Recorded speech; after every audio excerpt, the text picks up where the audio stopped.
What's good, YouTube? It's your boy NosaaNation, man. Today we got a new special video, man. Magic Johnson and Larry Bird. Now this is a continuation from part 1. I posted part 1. That was my last video that I dropped. This is a continuation of that video. So part 2, let's get to it.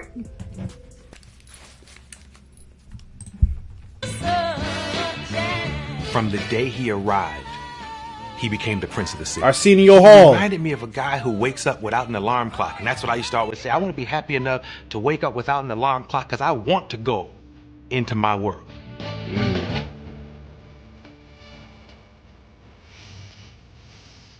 He had it, what it is.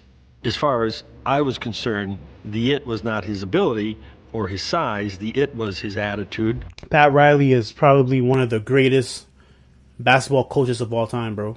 It was his leadership. NBA coaches. I mean, I don't have to talk about Game 6 at Philadelphia. Magic Johnson will shove. In his rookie season, Magic had helped lead the Lakers to the NBA Finals against the Philadelphia 76ers. In Game 6, as with a an injured rookie, Abdul-Jabbar back home in LA, Magic played all 5 positions, scored 42 points, grabbed 15 rebounds, and dished out 7 assists, leading the Lakers to the championship. In just 4 years, he had won titles in high school, college, and the pros. Magic, what do you have that makes you perform like this in these championship games? Well, I don't know. Just I love to win. Across the masthead of the Los Angeles Times the next day, it said, "It's Magic." He was a star when he first arrived here, coming off the NC2A game. And quickly, during that first season, he became one of the stars in town. But that game put him on another level. That made him the star in town. It's funny how I wanted to meet the celebrities, but they wanted to meet me. I was like shocked. Like, wow, you know who I am? He was young, famous, and after Lakers owner Jerry Buss signed him to a 25-year, $25 million contract, very rich. The kid from Lansing was ready to sample a different 25 years and $25 million contract. What the F? Kind of fruit. His playboy boss knew all the ripest trees. I said, oh, I'm hanging with him. When they were coming into the box and he had 10, 20 of them, and look, Irvin, which one you want? And I was like, oh, okay, it's like that?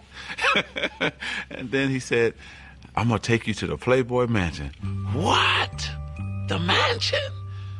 No, you're kidding. I said, yep. So I went there, and my first time, I'm Damn, Magic, you should have went to the Playboy Mansion, bro. Damn. Up like, I can't believe I'm in it, but I'm bagging up away. You know, it's like, I'm scared to death. Probably 10 guys. You gotta tell them no. 100 women, you know. Everybody think it's sex-driven, but it's really not. You have dinner, then you watch the latest movie. And then, of course, I don't want to ever say that sex wasn't involved, because if you meet somebody, that's what, you know, you wanted to do, you did that. But it's really a great experience to go up there. So, yeah, I had fun there. He came to L.A. like the Pied Piper.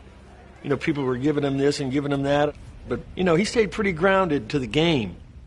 Everybody was getting high then, but you can't even smoke a joint around that's the that. 80s, man. He had real old school, down in the trenches work ethic. And that was honed in him by his dad, Irvin Johnson Sr. Magic was always this guy. You know, he never did none of that, so I did everything for him. Magic Johnson was living on a natural high. He was starring in the role of a lifetime. He was high on life. Hollywood team with an offense called Showtime.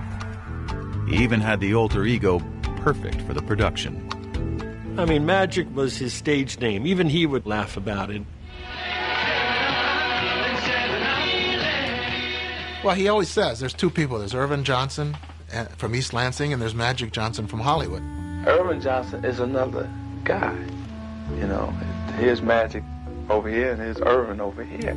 Irvin is this fun-loving guy.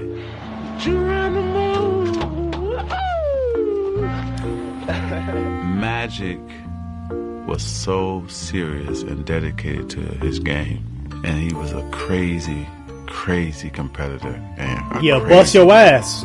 Irvin, I think, is the smiling kid from Lansing. I think Irvin died about 25 minutes after the NCAA championship game. Irvin doesn't have the ego that Magic has. Magic got a crazy ego, and winning is everything. And Irvin wanted to, along with Magic, conquer L.A. After having led the Lakers to 2 NBA titles in their first 4 years in town, Magic and Irvin were well on their way. I think Magic wanted to be friends with Larry Bird. He wanted to be friends with him on the World Invitational Tournament, and Larry just wasn't very receptive. I think he wanted to be friends with him during the Final Four. Larry wouldn't even go over and shake his hand. So now Magic's saying, well, what's with this guy? Everybody loves me. How come you don't love me? And then they get to their rookie year, the first time they play each other. Well, they have a very hard foul. And they have to be separated a little bit. And Magic's like, all right, well, the heck with this guy. You don't like me? Fine. All right, good. I don't like you either. You know, he's a very competitive player, and I'm a very competitive player, and we go head to head, and we go for blood almost. The vibe, bro. When you step on that court, bro, we're not friends, bro. If you're playing against me, we're not friends. Like, I'm trying to bust your ass, and you're trying to bust my ass, type shit. So, I mean, like, we not gonna be shaking. We ain't gonna be shaking hands and none of that.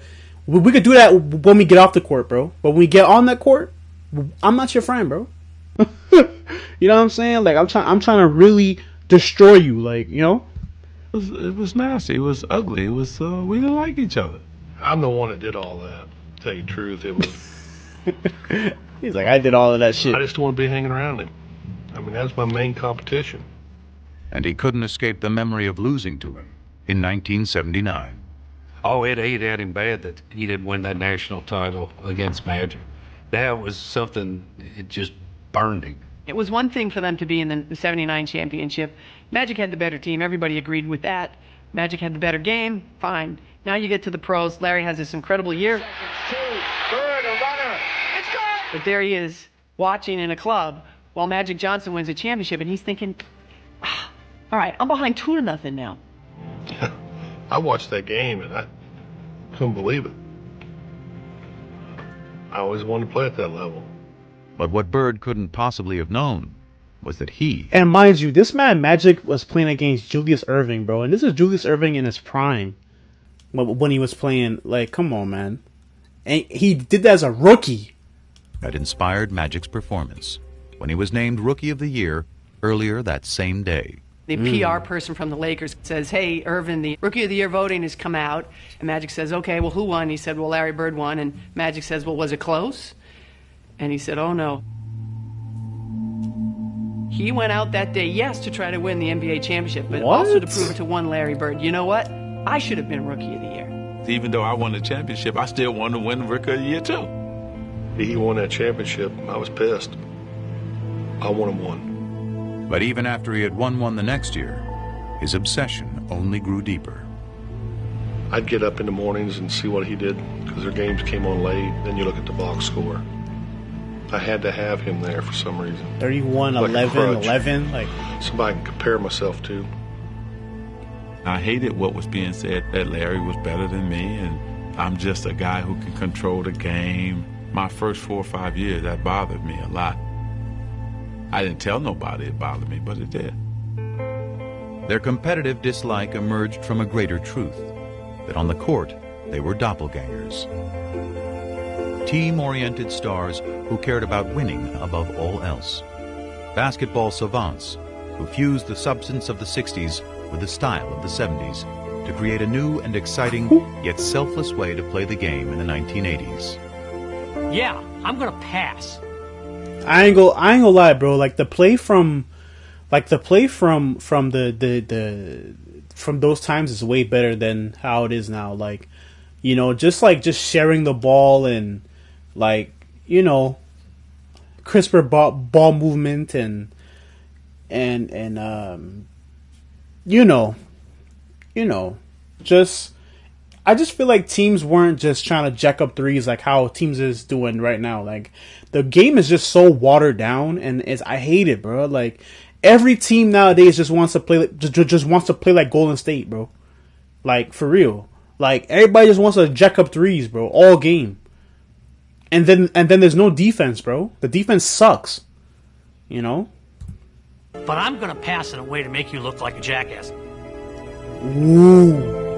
They were so nice. similar in the way they competed. I mean, they were two halves of the same brain. Same craziness to excel. I seen that first couple days I was with him. Basketball IQ off the chart. Seen the game a little different, most players.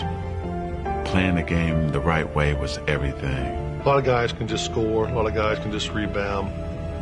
A lot of guys can just make plays. We can do it all. Larry and Magic could control the game with 12 shots. It was amazing. They'd be 7 for 12. They'd have 20 points, 15 rebounds, and 12 assists. And you go, man, the guy shot the ball 12 times and was the best player on the court by far. But I think it was tough at first. I don't think either one of them wanted to recognize that they had any equal anywhere in what they did. But they sure as hell didn't want to recognize that their equal happened to be that other guy.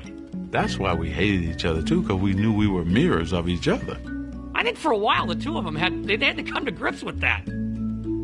They had begun changing their rivalry the game, was but intense. with continued low television ratings and tape-delayed finals, the league was struggling to get the word out. When the NBA and CBS signed a new TV deal before the 82-83 season, the rescue plan was simple. Sell more Bird and Magic, and sell them not just as ball players, but as arch-rival characters in their own dramatic saga. You got this slick Showtime African-American guy out west, and you got the lunch bucket, floppy-haired white guy with the bruises all over his body. It's central casting. It's perfect. I mean, this was like made in heaven. In 1979, this idea of Magic and Bird was created, and so that was sort of a no-brainer. We'd have a doubleheader. It would be the Celtics playing first and the Lakers playing second, and that's the way we did it. And when the Celtics and Lakers both reached the finals just a year into the new TV deal in 1984, it appeared the superstar investment was about to pay off. It was huge. It was probably the biggest moment the NBA had up to that point. You had Boston and LA, Definitely. East against West. It had all the elements of a classic showdown. Including what was becoming the most inescapable element of all. Did we know that the blacks and whites were lining up, the whites with the Celtics, the blacks with... Of course we knew that. Even in the Celtics' own backyard. They land at Logan Airport at the 84 finals. He's getting accosted by various people who are telling him Larry's going to take him down. But this one older African-American gentleman comes up to me and goes, Magic, I want to wish you well. Good luck. I want you to crush the Celtics. And he said, oh, well, where are you from? He said, well, I'm from Boston. And he said, you're from Boston and you're rooting for the Lakers? I thought everybody here was crazy about the Celtics. And he looked right at me and said, now why would I root for those white boys? Well, damn.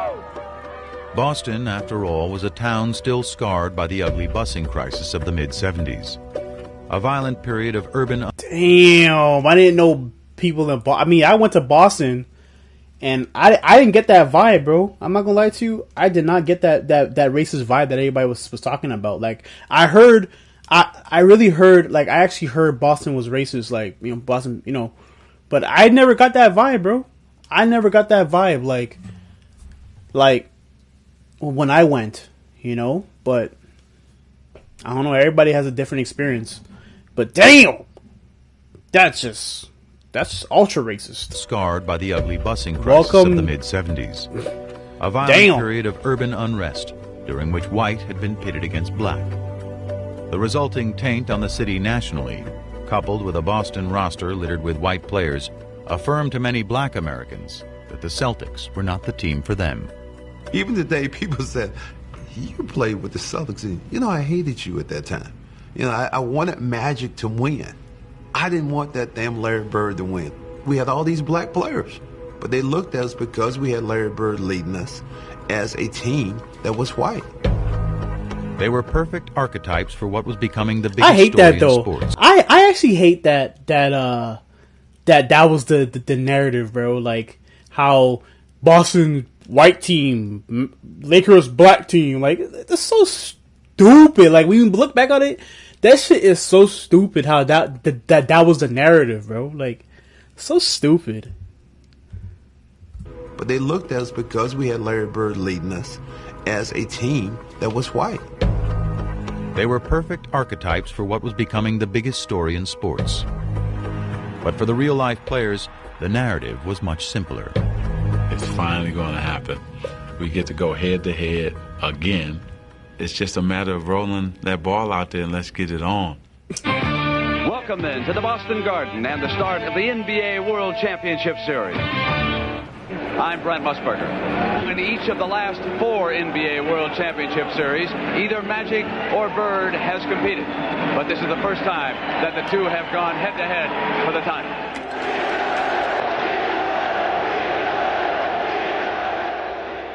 Man, we jumped out on them that first game, and we won in Boston.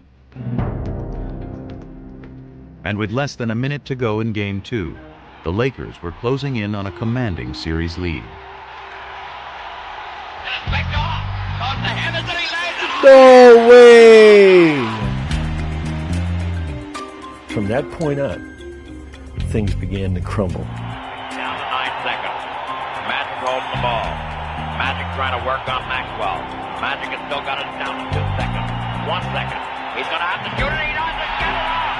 He doesn't get it off. Cheesy Johnson dribbling the timeout. What are you doing? The Lakers regained their stride in Game 3. Wow. Only to be rudely knocked off it again in Game 4. And now let's watch it. Cooper and the Celtics, and now the bench is empty. Oh, shit. When Kurt Rambis got taken out, we started fighting instead of playing. Kareem swings the elbow, and now is yelling at Larry Bird. Jaw to jaw. And it made us realize we were not mentally tougher than the Celtics. Magic's just not himself. To be sure they won't let the time run out as they did in Game 2. Harris steals the ball, and the Celtics call a timeout. There were a number of places where, Irvin didn't do what people expected him to do. See what I'm saying? Like, look, bro. Everybody at one point in their career, bro, thought they were gonna win. Like they were in a position to win, and they just didn't do it, bro.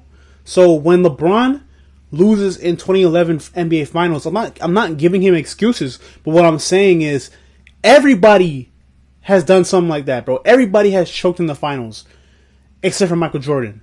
But everybody has choked in the finals. Everybody has done stuff that was low key a choke job. You know what I'm saying? Like, everybody has done it, bro. And I ain't saying Jordan, and Jordan never choked Jordan never choked, but Jordan has lost in the first round, bro. Early on in his career, lost in the first round. He lost to the Pistons, bro. It's the same thing, bro. Like, Irvin didn't do what people expected him to do. Tied at 123. He misses the first. See what I'm saying? Like, if he made 2 of those free throws, they would have won. They probably would have won, but he didn't make it. Magic Johnson goes to the bench. Bird turnaround hits. Damn. Game 5 went to the Celtics. Game 6 to the Lakers. It was like 1979 all over again. Down to 1 game for Bird and Magic. If everybody had to look at it, probably would have said this is going to be 7-game series. I thought we'd sweep them in 4, but it's went a little bit longer. Now we just have to do it in 7. That's the only time I ever felt that. There ain't no way they're walking out here with a win. Magic Johnson. No way. Lakers have several chances, and here's Larry Bird shucking down the court. Bird. How does he do it? Now Johnson with the ball. The Lakers trying to cut it to 1.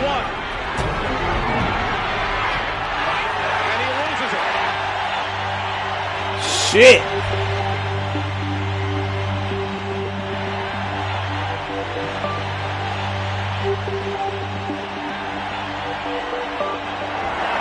The Boston Celtics are the NBA World Champions. And they all come rushing down the court. I pride myself in being the guy who's going to win it for us and deliver under pressure. And it didn't happen. I hope he was hurting. Hope it killed him. He made some bad plays down the stretch, and nobody in there was happier than me. You know, not only winning the game makes you feel good, but just knowing the other guy's suffering, and you know he was. I remember after the game that both he and I were in the showers crying and stayed in there for about 35, 40 minutes. It was hard because not only had we lost to the Boston Celtics, he had lost to his nemesis, Larry Bird. I think he just made me dislike him more, you know, because he was that good. And I think you be jealous. You jealous a little bit. Larry, does this get you even with Magic for what happened between Michigan State and Indiana State all those many years ago? Yeah, we're professionals now, but I won this one for Terre Haute. Well, it was a big deal. I remember asking Quinn Buckner about it afterwards. They had a celebration. I'm so glad, bro. I'm so glad that you guys had requested me to react to this documentary. This is actually a good ass documentary, bro. I'm not gonna lie to you. Like, it shows you everything. And after they won the championship, and you know, it was unusual for Larry to have these little outbursts, as Quinn would call them. But you know, about 11:30 at night, finally he turned to Quinn. He goes, "I got him. I finally got him." And he was talking about Magic. The league was rejoicing too. Game 7 of the '84 series was one of CBS's highest-rated telecasts of the year, and the highest-rated game the NBA had ever produced. All of a sudden, wow, whether it was at CBS or Madison Avenue, the sports writers around the country became a phenomenon. What is happening here? The absolute foundation in this resurgence was the Celtics and the Lakers, Larry Bird and Magic Johnson. But Magic was in no mood to bask in the accomplishment. I took a media beating. Tragic Magic. This is why we say Larry Bird is better. It's probably the first time ever in my life I was depressed. And I didn't want people to see me. It was something I never dealt with in my life. That particular series, that championship series, redefined his whole career because he never stopped working after that. Magic was on a mission to prove to himself and the world that with the ball in his hands, he was still the one in control.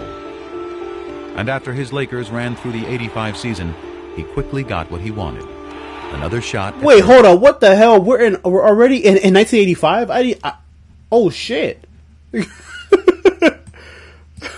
Damn. It's probably the first time ever in my life I was depressed. I did not realize that, bro. And I didn't want people to see me. It was something I never dealt with in my life. That particular series, that championship series, redefined his whole career because he never stopped working after that. Magic was on a mission to prove to himself and the world that with the ball in his hands, he was still the one in control. And after his Lakers ran through the '85 season, he quickly got what he wanted. Another shot at Bird and the Celtics. They won the East, we won the West. So it's like everybody just get ready, sit back, and let's enjoy it. But that smile belied the intensity of the clash that awaited. If I had a glass of water and any of those guys had been on fire, I would Oh yeah, that's the dude that died. Wait,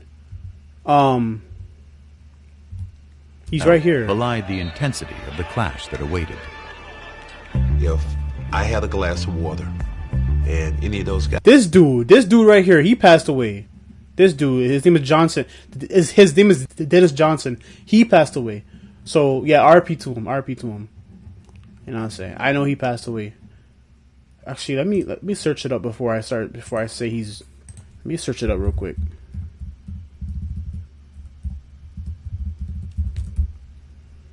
Dennis Johnson. Okay, yep. He passed away in February 22nd, 2007. He passed away. RIP to him.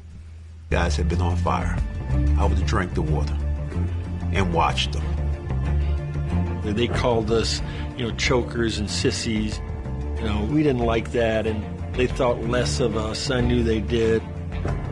In '85, we played them 4 times in exhibition season for some reason. I don't know why they scheduled that. By the 4th game, there was an all-out brawl. Wow. They call this one of the greatest rivalries in all of sport, the Celtics and the Lakers.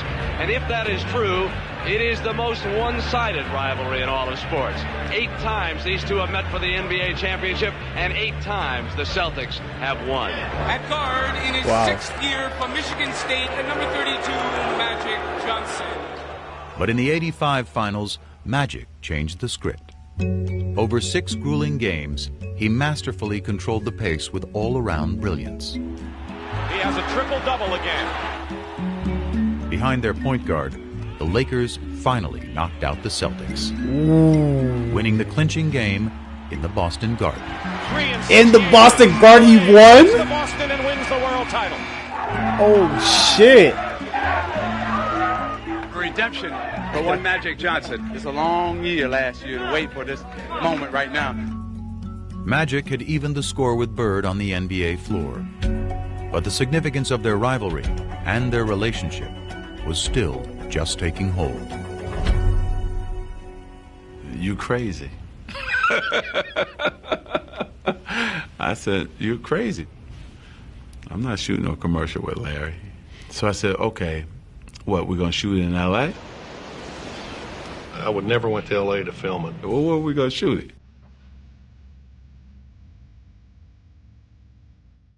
In French Lick. Come to my house. I was like, oh, no. One stoplight. I thought Lansing was small. I think the plan was, I'm going to go here, I'm going to do what I'm supposed to do, and I'm trying to get up out of here. My plan was that. Even after Converse had convinced Magic and Bird to film a sneaker ad together in the summer of '85, a question remained. How would the two hated rivals on the court get along off of it?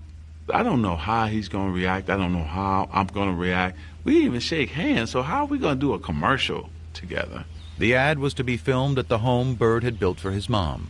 It featured a full-length basketball court, the day's first location. So they say, okay, you're playing one-on-one, and I'm looking at Larry, and he's looking at me like, is this real? Are we playing? Because, this is Magic and Bird. I could just hear Larry, starting in on, well, you bring it to the basket, and I'm going to send it 30 rows up. So the guy was like, no, not like that. A fun game. We were both like, oh, okay. Like, like you can see this relief coming over both of our faces. That brief détente led to the next stage, dialogue. We sat down next to each other. How was your summer? Oh, it's going good. How was yours? It's going great. He said, man, it's a nice spread you got. And he's asked me, is this where you play? I said, yeah, I play here if it's not windy. If it's raining or windy, I go to the gym. But this is where I do all my work. I see that tractor. You work on the tractor? He said, man, I work on this tractor every day. Larry Bird work on a tractor? He said, yeah. It's just them two walking and talking, and every once in a while they'd stop and one of them would say something, and then they'd start laughing.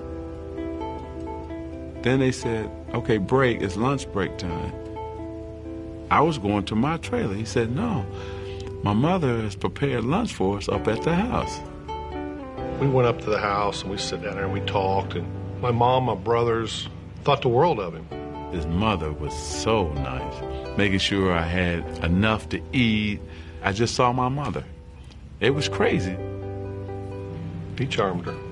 Meek said, but that's Magic. He makes everybody feel welcome and warm, and he's a con man. And while Magic charmed Georgia Bird, it was someone else who intrigued her son. He met Irvin at lunch. Irvin is a good dude. I like Irvin a lot better than Magic.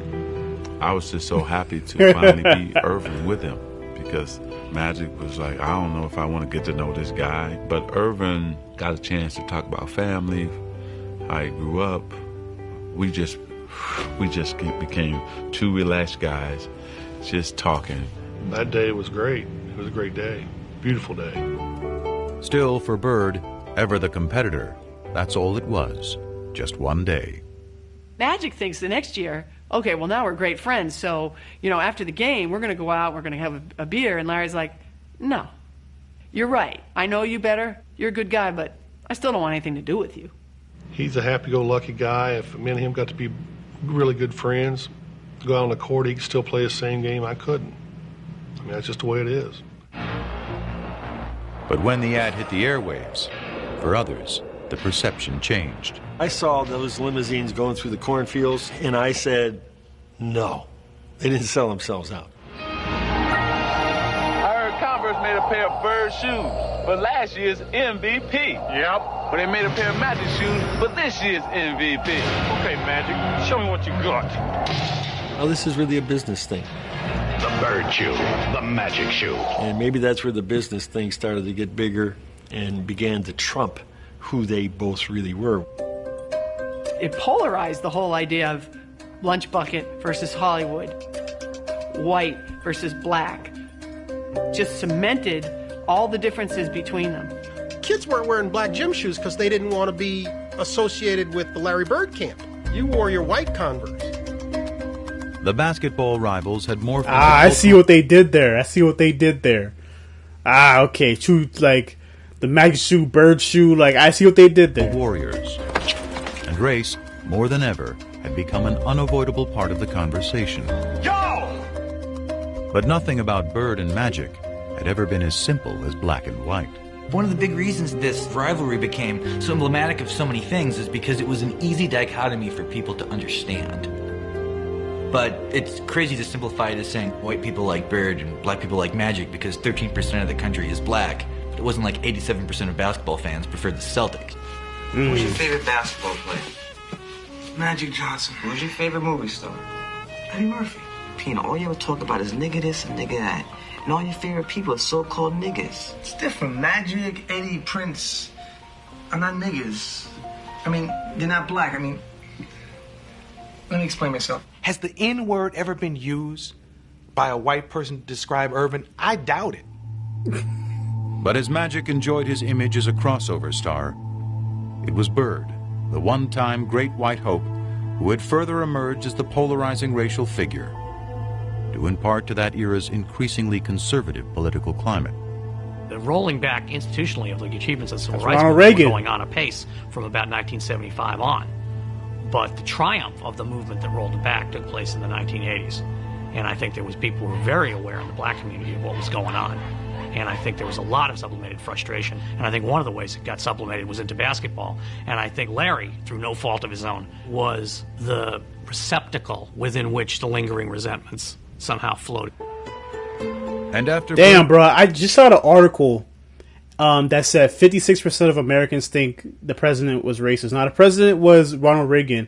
Now, I want you to put it into the comments, I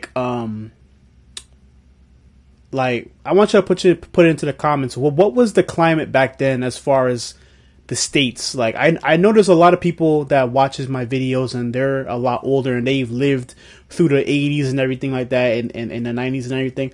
What was the climate of the country at that time, bro? You know what I'm saying? Like, when Ronald Reagan was in office, like, I just want to know, bro, because it just said 56% of Americans think that the president is racist. You know what I'm saying? So, you know what I'm saying? Put in the comments down below. Like, let me know. You know what I'm saying? Let me know. Bird led the Celtics to the championship in 1986, his third in the pros, winning his third straight MVP award in the process. The resentment grew. I always felt that the press was biased in favor of Larry Bird. It always felt to me like they were going to make Larry the hero. You know, you'd see somebody score, and Larry would be in a cast in a suit on the bench, and they'd say, Larry Bird made that possible a couple weeks ago when he told that guy he could do it, and he just did it. They gonna get his motherfucker the assist, and he not in the game? Not to be racist, but we have a white guy who's the best in the world. It's predominantly a black sport now, and you got a guy like Larry Bird who can't run, who can't jump, but can do everything out there. That don't mean nothing to me. It don't mean anything to me. It never has. I don't know why. I mean, am I doing something wrong here? Bird may have sought to avoid the conversation entirely, but the more he won, the less he could escape it. Now there's a steal by Bird. Underneath the DJ. In 1987, after Boston beat the Detroit Pistons to advance to the finals for the 4th straight year, Pistons rookie Dennis Rodman called Bird overrated because he was white. His teammate Isaiah Thomas then chimed in with some thoughts of his own.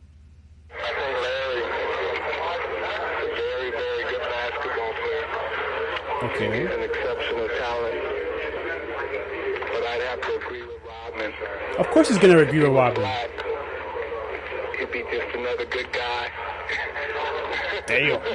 That's how you I feel? can remember in the locker room, I think it was Jack McMullen came up to me and said, Isaiah just said, boom, boom, boom, boom. And I go, so? He didn't care. He didn't care. Everybody else around him cared very deeply in the days and weeks as it turned out ahead. That's crazy, bro. Man, look, man. I'm going to tell you guys right now, bro. If when I come on that court, I don't give a shit about race. I don't give a shit about where you're from or none of that, bro. All I want to know is your character, your energy, and if you and if you hoop or not, bro. That's all I see. I don't bro. I don't see color, bro. All I see is character, and I see character. I see whether you can hoop or not. And that's it. That's it, bro. You know what I'm saying? When it comes to the basketball court. You feel what I'm saying? So, with that being said, man, hope you guys enjoyed that reaction. Put in the comments down below if you're enjoying the series. Also, I want to tell you guys thank you for the continued support. And I'm going to tell you guys right now, be blessed, bro. You know what I'm saying? Stay blessed. Stay prayed up, bro. You know what I'm saying? No matter what you're going through in life, bro. Life is going to throw you curveballs, but as long as you stay strong and you keep going, it's going to get better, bro. I promise you. With that being said, man, get this video to 50 likes so he could go to part 3. And with that being said, thank you guys for watching, and I'm going to see you guys in the next video, man.